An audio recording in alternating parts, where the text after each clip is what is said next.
Here with the University of Vermont head women's lacrosse coach Sarah Dalton Graddock. How are you doing today? I'm doing well, Gavin. Thanks for having me. Yeah, absolutely. So can you tell me how's your time been at UVM as the head women's lacrosse coach? And can you tell me how long have you been the head women's lacrosse coach at UVM? Yeah, so I'm entering my eighth season, and I've had a wonderful experience here. I took over a program and really helped to change the culture, kind of insert a winning mentality, team first mentality. We had great, kind of improved success throughout my time. We were really fortunate 2 years ago to win a conference championship. Last year we were back in the semifinals and had a tough loss to Binghamton. But we're now at a place where we want to maintain the success that we're having on and off the field. Yeah, so can you tell me about winning the 2022 American East Conference Championship? I know you won with a late game winning goal, so it's probably exciting. So can you just tell me about winning that championship? Yeah, the game didn't really kind of get off on the right foot for us. We were down by 5, but we had a team with incredible resilience and something that this program has been very comfortable with, and being in situations where we're losing and continuing to fight and battle. And so we climbed our way back into that game, over the course, and end up, like you mentioned, scoring a late goal with like 2.5 minutes left. We ended up losing the next draw out of a timeout that Albany won. But we had a great defensive stand. Unfortunate kind of turnover. I think a little bit of just like jitters, unaware of clock awareness as time was ticking down. But we're able to not have Albany score a tying goal. But it was just incredible for our team, and just a culmination of their hard work, sacrifice, playing for each other, and winning a championship. There's nothing like that feeling, and it's been incredibly motivating for our players and staff to get back there. Yeah. So I see you went to high school in Middlebury. Are you from Middlebury or another town in Vermont? Yeah, Cornwall specifically, which is just Okay. a neighboring town to Middlebury. Oh, But yep. yeah, so being from Vermont, what does it mean to you to be the UVM head women's lacrosse coach, being from the state? Yeah, it's a great honor. I mean, I went away to school for my undergrad and to play outside of Vermont, which was kind of what I needed to do. But I took a lot of pride in knowing where I was from, being from kind of a non-traditional area for the sport. Was just kind of great motivation for me, and having that chip on her shoulder. And I had some great opportunities after I graduated to coach. I've done at William and Mary and then the University of Notre Dame, and learned a lot in my time at both those places. And then when this position opened, the ability to come home. I have a lot of family in the area. My parents, my husband's from this area. And so it's tough when you're in this coaching business to be able, I think, to kind of, merge those two at times. And, when you're coaching, got to kind of maybe chase those head titles, and they might bring you far from home. But to have that for me is it's great. My family's at every game. I get to see my family and celebrate kind of special holidays and milestones throughout everyone's life, and everyone's very invested in our program, and big fans. So I'm interested to know, did you always want to be a college, head lacrosse coach, or did, you never think about, becoming a college coach? Yeah, I wanted to get into the position after I graduated and playing. I Mhm. had some just great coaches throughout my career. In high school that I really looked up to, and education is in my family. My mom was a teacher, my dad was in education, so it was kind of one of those. I wasn't necessarily chasing the head coaching title. I loved my role as an assistant, but I knew as I was getting older that I wanted to get back to New England. And so I was kind of just like aware of opportunities, and being a head coach is something that maybe it was maybe a little intimidating for me at first, but once I took on this role, I knew I could kind of do what I needed to do, and had great people around me to support me throughout it. Yeah. So can you tell me, how did you get started playing lacrosse? What age did you begin playing lacrosse, and what specifically drew you to playing lacrosse? Yeah, I played a lot of sports growing up. Hockey was big in my family. I played soccer, baseball.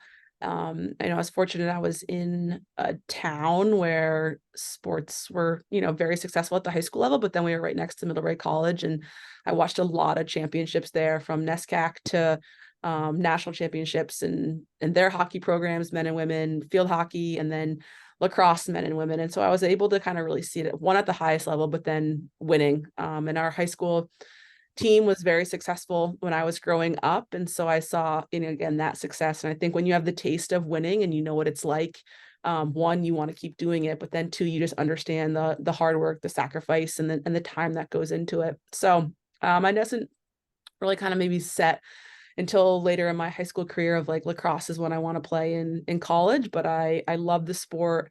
And I just knew there was a lot of growth in it. There's probably a lot more opportunity for me to play lacrosse than I was a soccer player. And just kind of coming out of Vermont, I didn't think I was kind of be able to make it that next level. I considered playing hockey as well. But lacrosse, I love, the running in it, the speed of it.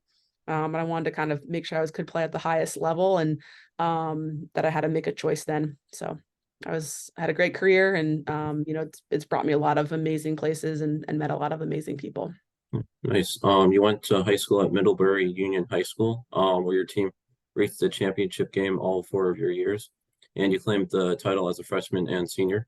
So can you tell me a little bit about your high school career and also what those two team titles meant to you? Yeah, so my freshman year, I was one of two freshmen that was on the team, so I got a little bit of experience there. We had some great players and great just athletes above me that I, looked up to and were awesome role models for me. And when I won that as a freshman, I think that was like our seventh straight championship in a row. So it was a little bit of kind of just like expectation that we had for ourselves that we were going to win, and we had, the people to get it done. We had tough losses my sophomore, junior year.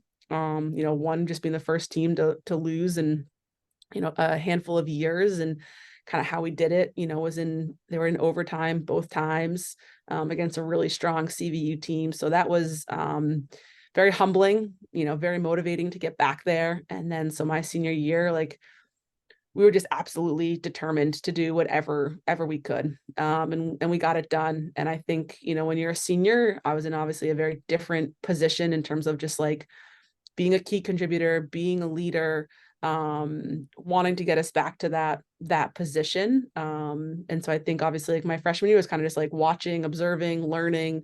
I'm pretty sure I maybe played in that game. I can't really remember if I did or not. But that senior year was really special. And I think that again, I just go back to, being around championships, winning championships. It's all you want to do, and there's nothing better.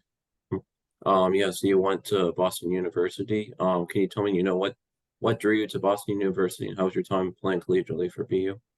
Yeah, initially, being from Vermont, you don't get a lot of college interest back then. The kind of lacrosse was looking at more of the hotbeds, maybe Massachusetts, Long Island, Maryland, kind of the Philly, Jersey area. So, no one was really looking at me. I had a teammate who's a senior when I was a freshman in high school who went to BU. And so that's where I kind of was able to kind of follow her career, get that exposure, go to a camp. And the coaching staff they gave me a chance.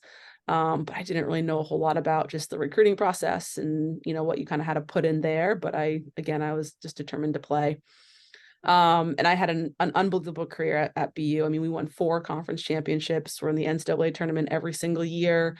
My junior year, we advanced to the Elite Eight. So again, I was in another just winning culture. And we worked really hard, made a lot of sacrifices, but we knew we wanted to win. And so I can't beat that. I had amazing teammates, amazing coaches.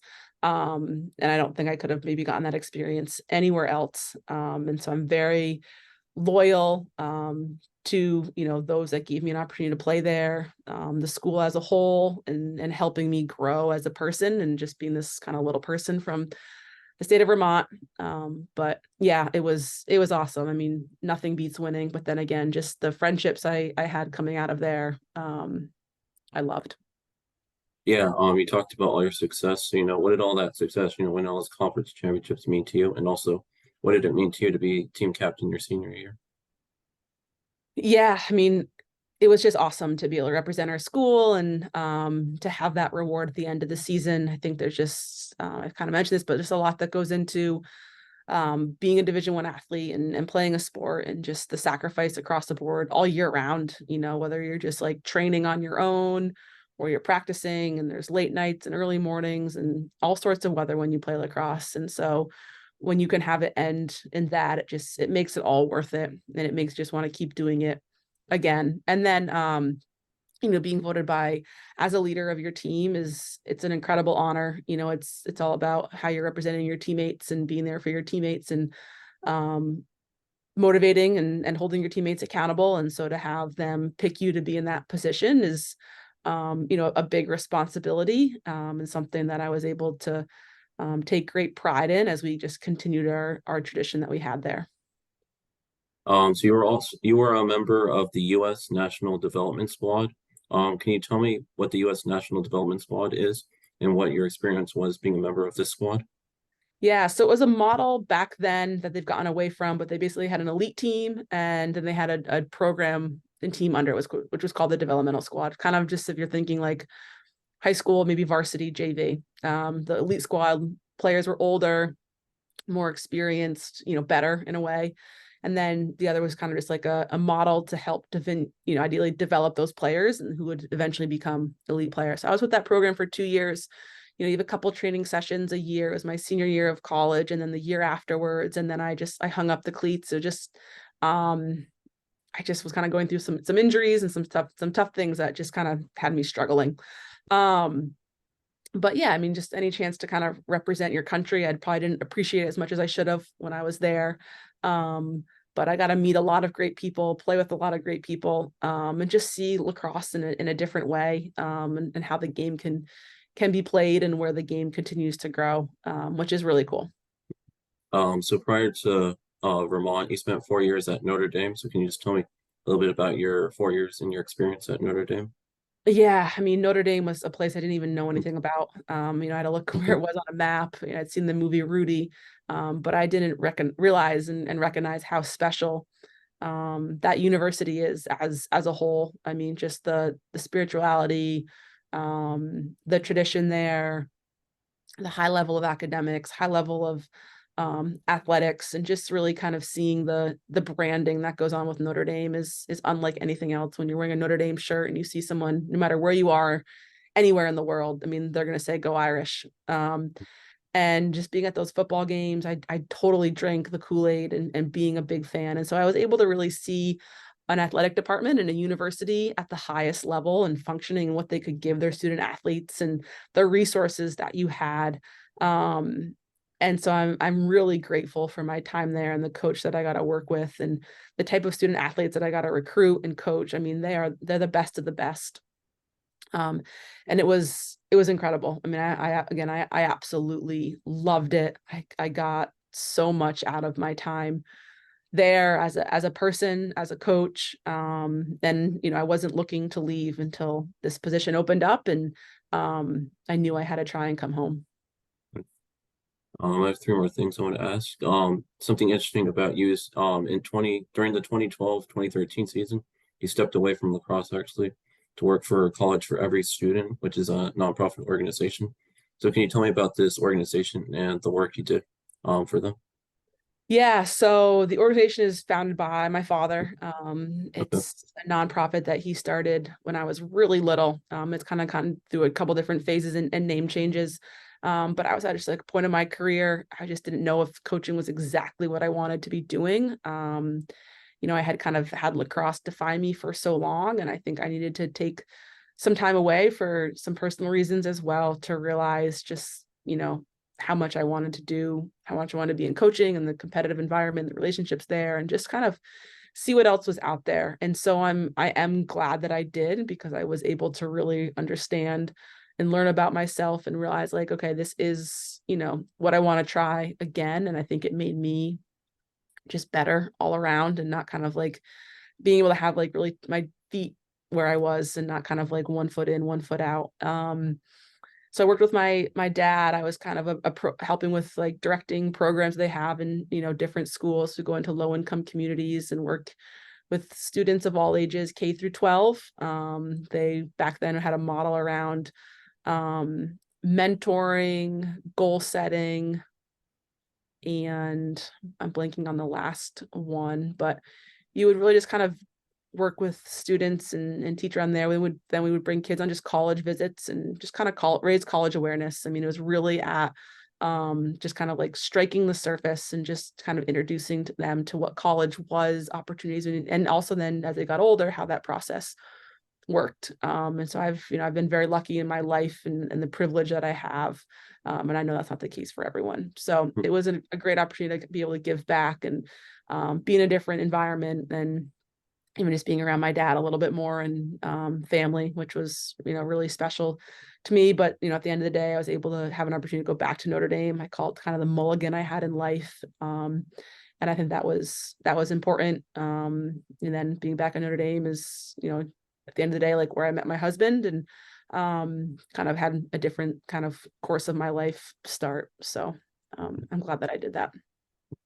So yeah, you've been inducted into the Boston University Hall of Fame and the Vermont Lacrosse Hall of Fame. Just what did these two inductees mean to you? Yeah, I mean, I think BU was incredible getting that call. I was a few years out of college, and to get that call and for them just to honor me and what I had done for that university. They've presented me with some wonderful awards that I really hold close to my heart outside of like an all-American honor or records, and just kind of recognizing myself for the person that I was. And as I said earlier, I have a ton of respect for BU and how they helped me grow as a person. And I'm really grateful for all that I was able to get out of that. And I really do have no regrets in my time there. So that was great again to be able to kind of honor BU. And then Vermont, I mean, the older I was getting, I was just realizing how cool it was, and how I just loved being from this state, and what I had to offer. And so, like I said, as I was getting older, I wanted to come back here, and for them to just recognize and celebrate myself. Again, I have so much pride. Like when they would announce my name as a college player and say where I was from, because I wasn't from where everyone else was from. And so that was just gives me great joy. And I think that for them to see what I had done, and success is great. And I think it's also just a great model for other, you know, young women, girls growing up here that, kind of what you can achieve. Nice. My final question is, what do you enjoy most about getting to be a head coach?